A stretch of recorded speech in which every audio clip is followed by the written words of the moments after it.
Bon alors ça fait du bien de s'entraîner sous le soleil, ça donne envie. Oui, bien sûr. Je parlais avec Eric parce que vous avez bien vu, on était sur le 8 là-bas. Alors, c'est pas à côté, c'est un peu loin.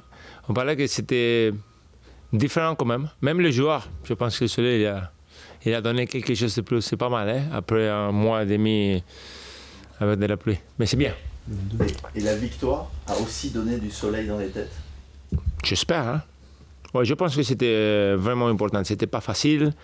On a pris le but sur une erreur. Alors, normalement, on parle beaucoup de qu'on était fragile cette saison-là. Et alors, le match, il était vraiment compliqué là, après qu'on a pris le but. Alors, quand même, football, ça change en 3 minutes.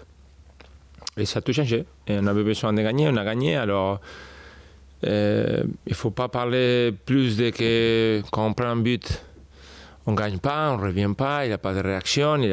On peut le faire. On l'a montré quand même la semaine dernière. Ça va changer quelque chose dans la tête des joueurs de l'avoir fait? C'est toujours ça que tu cherches pour changer des choses dans la tête. Moi, je n'aime pas parler beaucoup avant le match parce que tu ne sais jamais que ça va passer. Je préfère parler après le match. Comme ça, on sait bien qu'on a pris quelque chose, on a changé quelque chose parce qu'on a arrivé à faire quelque chose d'important quand même. Mais à Montpellier, il faudra éviter de prendre un but parce que c'est quand même plus compliqué de marquer des buts à Montpellier. Bon, il y a beaucoup de choses. Je parlais beaucoup cette semaine parce que je sais que c'est un match différent à tous. Je sais que c'est passé l'année dernière. Je me rappelle pas mal, on a perdu 4-0. C'est une équipe qui joue un système différent à tout le reste. 3 derrière ou 5 derrière. Tous les matchs ils sont vraiment ouverts. Il y a beaucoup d'occasions de les deux côtés. Ça, c'est le jeune. Beaucoup d'occasions. J'ai regardé 3-4 matchs. Ils sont des matchs que Montpellier peut gagner 3-4-0 ou même perdre 3-4-1. Ils vont marquer toujours parce qu'ils vont devant. Ils ont beaucoup de joueurs qui l'attaquent. Alors, on va bien essayer de faire quelque chose nous pour gagner le match. On ne va pas jouer le match seulement en essayant d'arrêter Montpellier. Maintenant qu'il n'y a plus trop d'enjeux au niveau du classement, parce que vous allez assurer le maintien, quels sont vos objectifs pour la fin de saison? Ça, de regarder qu'on peut aller à même si ça va être difficile des fois parce que l'autre équipe va utiliser de sa qualité, de nous imposer notre qualité aussi. Alors, c'est des systèmes différents là qu'on va essayer d'être plus fort nous avec notre système que l'opposition. Ça, c'est vraiment quelque chose que j'aimerais bien de voir dimanche. Vous avez senti des joueurs libérés après la victoire de la semaine dernière, cette semaine à l'entraînement? Ouais, pendant la semaine, ouais. Mais dimanche, 15h. Mais est-ce que justement le fait que maintenant vous n'avez plus de crainte va faire que vous allez jouer avec moins d'inhibition et que vous allez... Ouais, il y a deux choses. Moi les derniers 6 matchs, je parle de 5.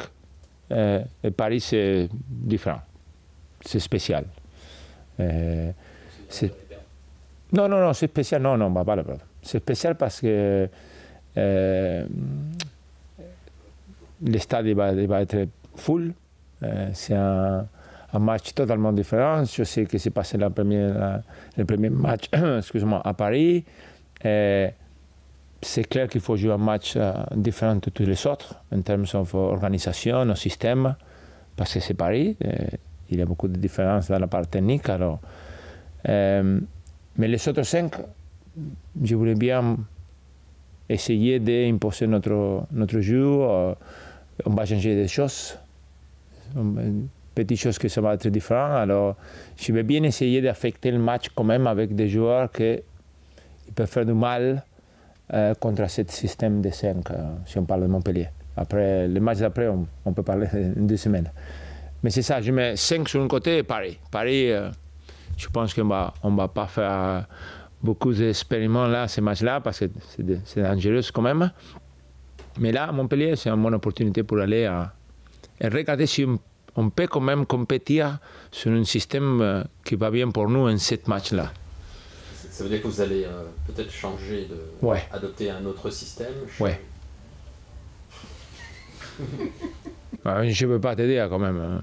Mais oui, non, parce que c'est important de commencer à mettre dans la tête des joueurs que si bien les systèmes ils sont importants et on parle beaucoup de 4-3-3, de 5-3-2, blablabla, à la fin, moi j'ai besoin de qu'on comprenne et où on peut aller à faire de mal à l'opposition et avec ce système où est-ce qu'on va avoir des problèmes dans la part défensive. Et il faut essayer entre tous d'arrêter la position, mais quand même de faire du mal. Alors, si on travaille bien en défense, on est tous ensemble, on fait des choses bien défensivement, et après, on utilise notre qualité pour faire du mal, tu vas gagner plus de matchs que comme on a joué les dernières 5 ou 6. Alors, c'est une grosse opportunité aussi pour les joueurs de confirmer s'ils vont rester ici la saison prochaine. Il y a des joueurs qui peut-être ont la chance de jouer un petit peu plus qu'avant. C'est des choses qui se passent pour une raison. Comme ça, après, on ne pleure pas, non, mais on ne vient pas à la fin de la saison que c'est toujours l'entraîneur le responsable. Vous êtes déjà en train de préparer la saison prochaine en évaluant tous les joueurs On attend. On attend que ça va passer avec le club. Alors, après que c'est tout confirmé d'une part ou de l'autre, on peut commencer à... Quand même, on a commencé à parler déjà des groupes, les joueurs qui vont... On n'a pas parlé avec les joueurs encore, pas du tout, parce qu'il faut jouer les 6 matchs, il faut être professionnel, il ne faut pas se laisser. On ne veut pas ça. Le plus important pour moi, c'est ça aussi. On a eu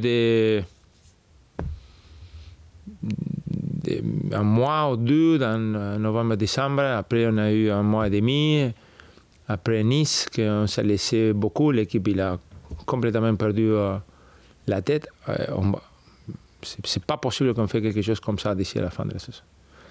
Comment on va essayer de donner des opportunités, de faire quelque chose de différent, de maintenir tout le monde sur une concentration spéciale et pas de continuer avec les mêmes. Sinon, ça va être difficile, bien sûr. Vous gardez un œil attentif sur le classement? Oui, toujours. Vous regardez vers le haut? Moi, j'aime bien, parce que si on... des fois, je ne sais pas comment vous regardez les matchs, mais il faut essayer de faire beaucoup de points. Comme ça, même pour moi en particulier, je vais arriver sur une situation difficile, moi, je vais arriver le plus haut possible. Ce n'est pas fini pour moi. La différence, c'est que si on a parlé beaucoup avant, qu'il y avait beaucoup de pression, que c'était difficile à jouer des matchs, que c'était la classification, là, c'est le contraire. Alors, c'est ce mode-là qu'on parle de la confiance, que je n'aime pas du tout, comme je dis déjà.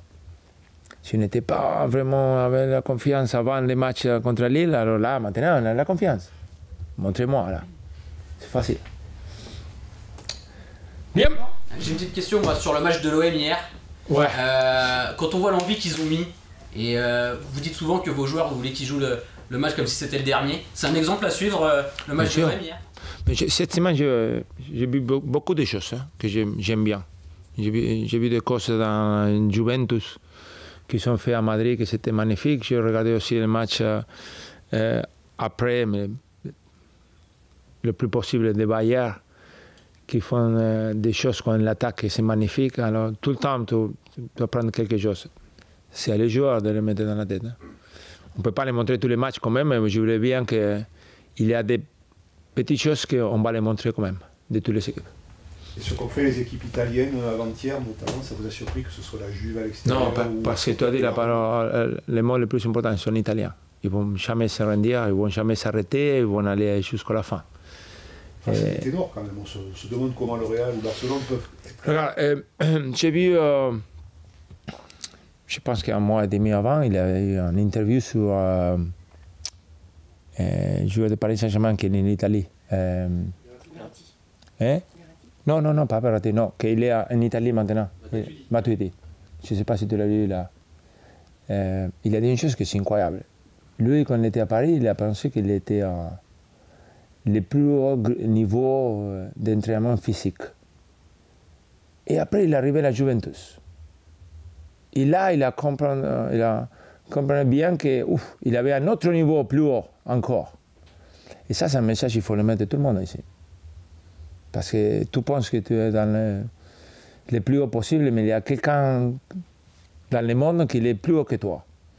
Il est passé à un autre niveau là. Alors si lui revient en France, je ne sais pas s'il va revenir, c'est difficile, mais quand même, je peux te dire qu'il va montrer qu'il est haut, hein? Il est à un autre niveau là, lui.